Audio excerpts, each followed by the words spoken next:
अस्सलाम वालेकुम नाजरीन, मैं हसीब अहमद हूं। आप देख रहे हैं हसीब्स पॉइंट डिजिटल चैनल। नाजरीन, आज आपके साथ कुछ अहम खबरें शेयर करनी हैं जो कि बहुत ही और इंतहाई अहम हैं। किस लिए अहम हैं वो आपसे बात करेंगे कि एक नया स्कैंडल सामने आया है। उस स्कैंडल के बाद आप भूल जाएंगे कि पहले कोई करप्शन हुई है और कैसे हुई है। इमरान खान साहब के खिलाफ एक तोशाखाना स्कैंडल फिर सामने आया है और उस तोशाखाना स्कैंडल में ये जो है वो क्लियर तौर पर नजर आ रहा है कि इमरान खान साहब ने तकरीबन 6 अरब रुपए का घपला किया है। वो 6 अरब रुपए कैसे घपला किया है वो आपके साथ डिस्कस करेंगे। और दूसरा, इमरान खान साहब ने इस स्कैंडल के आने के बाद एक प्रेस कॉन्फ्रेंस की और उस प्रेस कॉन्फ्रेंस में एक डेट दी कि किस डेट को मैं असम्बलियां तहलील करूंगा। एक डेट दी कि किस डेट को मैं असम्बलियां तहलील करूंगा। और इमरान खान साहब ने उस प्रेस कॉन्फ्रेंस में कुछ ऐसी बातें कही कि उन्हें भी आपके साथ डिस्कस करना जरूरी है। पहली बात कि कामरान शाहिद साहब, दुनिया न्यूज के एंकर पर्सन, उन्होंने अपने शो में एक इंतहाई अहम इंकशाफ किया और वो इंकशाफ ये था कि इमरान खान साहब सऊदी अरब जो है वो एक दौरे पर गए थे और 7 से 10 मई 3 दिन का ये जो है वो दौरा था। और बादशाह मोहम्मद बिन सलमान ने इमरान खान साहब और इनकी अहलिया बुशरा बेगम साहिबा को कुछ ज्वेलरी गिफ्ट दिए थे और कुछ ब्रेसलेट दी थी जिन पर हीरे लगे हुए थे। और उनकी मालियत, बताया ये जा रहा है कि उनकी मालियत तकरीबन तकरीबन 5 से 6 अरब रुपए है। और वो लेकर वापस आए और वो जो ज्वेलरी सेट थे वो तोशा खाने में जमा नहीं हुए, यानी कि उसे बाहर और बाहर से ही जो है वो डील कर ली गई और बारों बार ही उसका सौदा कर दिया गया। तो इमरान खान साहब ने वो तोहफे तोशा खाना में जमा ही नहीं करवाए। सिर्फ उनकी मालियत जो थी इन्होंने कम रेट लगवाया, तकरीबन उसकी 3 करोड़ रुपए मालियत लगवाई, 1.5 करोड़ रुपए तोशा खाना में जमा करवा दिए और वो ज्वेलरी सेट जो है वो बाहर जो है वो बेच दिया। अब उसकी मालियत बताया ये जा रहा है कि 6 अरब रुपए थी, जिसका इमरान खान साहब ने जो उसकी रकम जमा करवाई वो 1.5 करोड़ रुपए करवाई। तो अब इमरान खान साहब जो रियासत मदीना के दावेदार थे, जो जिनकी पार्टी का नाम है तहरीक इंसाफ, वो जमात 6 अरब रुपए वाली चीज की मालियत जो है वो जमा कितनी करवा रही है? 1.5 करोड़। अब ये 1000वां हिस्सा भी नहीं बनता 6 अरब रुपए का जो इन्होंने जमा करवाई है और वो उसे बेच दिया। अब ये 6 अरब रुपए की कहानी जो है वो इमरान खान साहब के सर पर है कि उन्होंने ये गिफ्ट कैसे बेचे। और दूसरी तफसील भी कामरान शाहिद ने सामने रखी।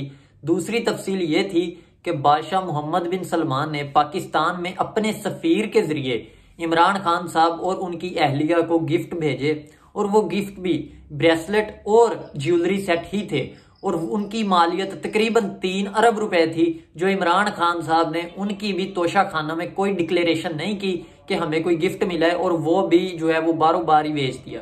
तो इमरान खान साहब जो है एक ऐसे शख्स हैं जो कहते हैं कि मैंने कोई करप्शन नहीं की, लेकिन जो शख्स घड़ियां ना छोड़ता हो, जो शख्स अपनी बेगम को मिलने वाले तोहफे ना छोड़ता हो, वो शख्स पाक साफ होगा, ये कैसे हो सकता है? तो ये एक 6 अरब रुपए का स्कैंडल उनका सामने आया। उसके अलावा एक जो है वो उन्होंने प्रेस कॉन्फ्रेंस की इस स्कैंडल के बाद कल शाम को, जिसमें उन्होंने जो है वो पाक फौज से भी कुछ मुतालबात किए और उन्होंने कुछ 2 से 3 अहम यू टर्न लिए हैं। यू टर्न खान ने यू टर्न लिए हैं, वो यू टर्न क्या लिए हैं वो भी आपको बताएंगे। इमरान खान साहब ने कल प्रेस कॉन्फ्रेंस के दौरान कहा कि ये जो मेरे ऊपर तोशा खाना जो है वो डाल रहे हैं, तोशा खाने के केसेस डाल रहे हैं, वो सिर्फ इसलिए डाल रहे हैं कि किसी तरह से इमरान खान को नाअहल कर दिया जाए। तो खान साहब, आपने पहले ये घड़ियां बेची क्यों, ये तोहफे बेचे क्यों, कि आपको अगर अपनी नाअहली का इतना ही खौफ था? तो दूसरी बात, इमरान खान साहब ने कहा कि तासुर ये पैदा किया जा रहा है कि मैं एस्टेब्लिशमेंट से मदद मांग रहा हूं, तो मुझे एस्टेब्लिशमेंट से मदद नहीं चाहिए। इमरान खान साहब ने ये बड़ी अच्छी बात की कि मुझे एस्टेब्लिशमेंट से कोई मदद नहीं चाहिए, लेकिन उसी 10 सेकंड के बाद इमरान खान साहब ने यू टर्न ले लिया और इमरान खान साहब ने उसी प्रेस कॉन्फ्रेंस में 10 सेकंड के बाद ये बात की कि मैं ये चाहता हूं कि पाकिस्तान की एस्टेब्लिशमेंट अपना रोल अदा करे और इलेक्शंस की तरफ बढ़ना चाहिए।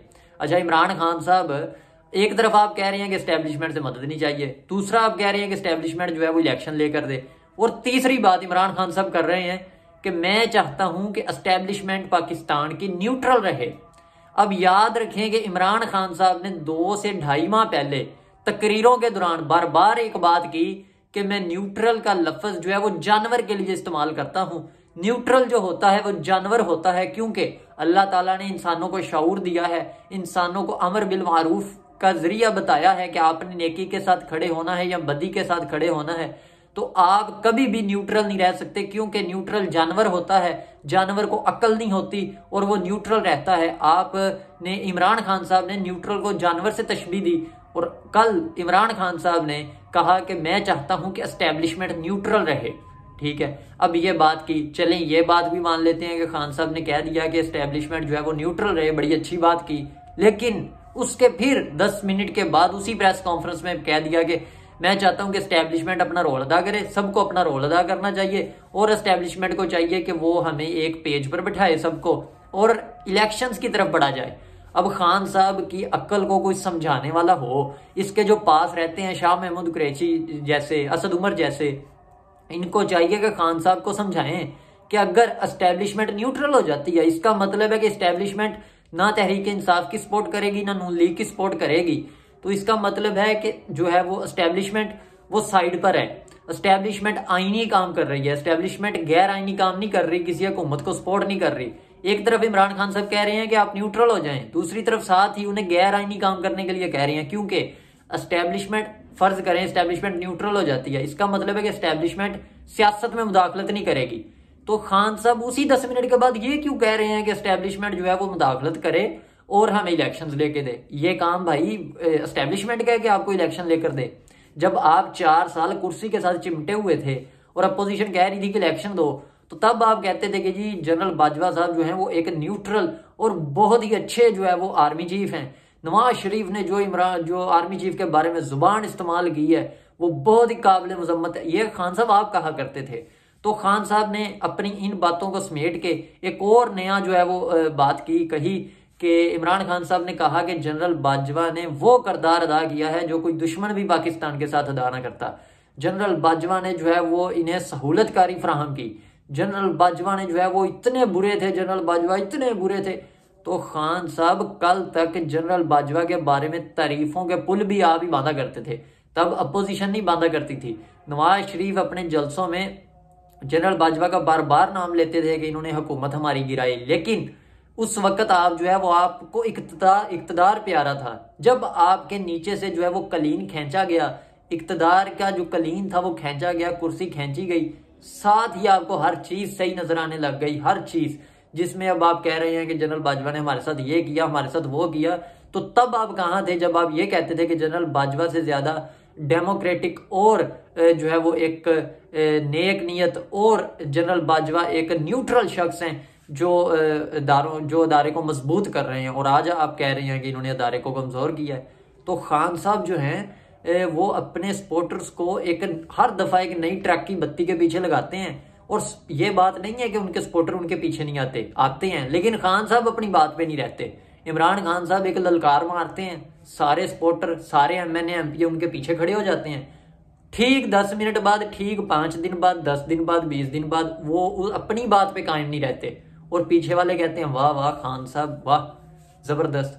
तो उनके जो सपोर्टर फैन फॉलोइंग है वो सिर्फ इस बात पर है कि खान साहब के पीछे चलना है, ये नहीं देखना उन्होंने कि ये गलत बात कर रहे हैं सही बात कर रहे हैं। तो ये थोड़ी अहम पेशरफ्त थी जो आपके साथ शेयर की। तमाम दोस्त चैनल को सब्सक्राइब करें और शेयर करें। शुक्रिया।